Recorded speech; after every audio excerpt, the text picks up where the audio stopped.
SR shopping mall తో సంక్రాంతి లక్ష్మి మీ ఇంటికి పండగ కళ సరికొత్త కలెక్షన్స్ మీకోసం ఎస్ఆర్ షాపింగ్ మాల్ అందరికీ సంక్రాంతి శుభాకాంక్షలు.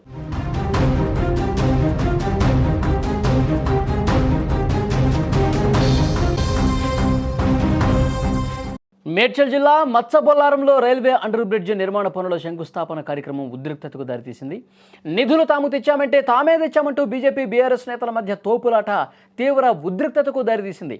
మేడ్చల్ జిల్లా మత్స్యబొల్లారంలో రైల్వే అండర్ బ్రిడ్జ్ నిర్మాణ పనుల శంకుస్థాపన కార్యక్రమానికి మల్కాజ్గిరి ఎంపీ ఈటెల రాజేందర్, స్థానిక బీఆర్ఎస్ ఎమ్మెల్యే మర్రి రాజశేఖర్ రెడ్డి హాజరయ్యారు.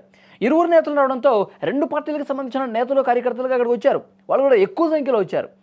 ఈ నేపథ్యంలో వంతెన నిర్మాణానికి నిధులు తెచ్చింది తామే అంటే తామంటూ ఇరువురు కూడా గొడవకు దిగినటువంటి పరిస్థితి ఉంది. ఒకసారి మీరు స్క్రీన్ మీద కూడా చూస్తూ ఉన్నారు. గొడవ ఏ స్థాయిలో పెరిగి పెద్ద అవుతుందో, ఒకళ్ళ మీద ఒకళ్ళు విమర్శలు చేసుకోవటం కాదు, ఇక బాహాబాహికి దిగుతున్నటువంటి పరిస్థితి ఉంది. అక్కడ చేరుకున్న నేతల మధ్య ఇది తీవ్ర వివాదానికి కారణమైపోయింది. కొద్దిసేపు తోపులాట కూడా జరిగింది. దీంతో తీవ్ర ఆగ్రహానికి గురైన ఈటెల అక్కడి నుంచి వెళ్ళిపోయారు. రెండు పార్టీల కార్యకర్తల మధ్య ఘర్షణ వల్ల ఉద్రిక్త పరిస్థితులు ఏర్పడటంతో పోలీసులు జోక్యం చేసుకుని ఇరు వర్గాలను కూడా శాంతింపజేసినటువంటి పరిస్థితి ఉంది. ఒక్కసారి దృశ్యాలు మనం చూస్తున్నాం. యాక్చువల్గా అక్కడ శంకుస్థాపనకి వచ్చినటువంటి వాళ్లకు ఒక్కసారిగా ఆ నిధుల విషయంలో వివాదం తలెత్తింది.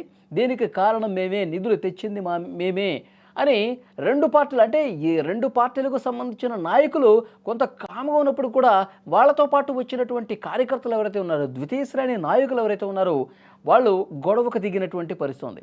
సో ఈ గొడవ జరుగుతుంటే అంతకంతకు పెరిగిపోతుంది. అక్కడ పోలీసులు ఉన్నారు, వాళ్ళని శాంతింపజేసే ప్రయత్నం చేసినప్పటికీ కూడా ఒక స్థాయిలో ఇక పిడుగుదులు కురిపించుకుంటారా కార్యకర్తలు అక్కడ రెండు పార్టీలకు సంబంధించి వాళ్ళని చెప్పి అలాంటి సీన్ క్రియేట్ అయింది.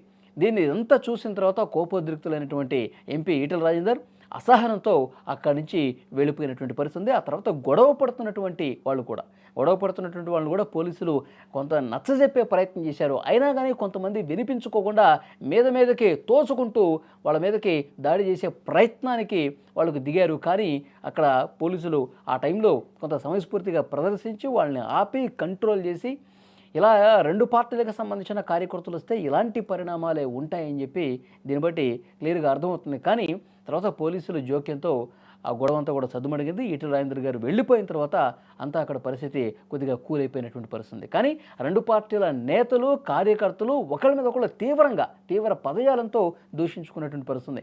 అసలు దీంతో మీకేంటి సంబంధం, ఈ కార్యక్రమానికి మీకు సంబంధం ఏంటి, నిధులు తీసుకొచ్చింది మేమే, మా ఒత్తిడితోనే ఇది సాధ్యమైంది. సో ఇట్లా ఒకళ్ళ మీద ఒకళ్ళు విమర్శలు చేసుకుని తోపులాటకు దిగుతున్నటువంటి పరిస్థితి మీరు స్క్రీన్లో కూడా చూస్తున్నారు.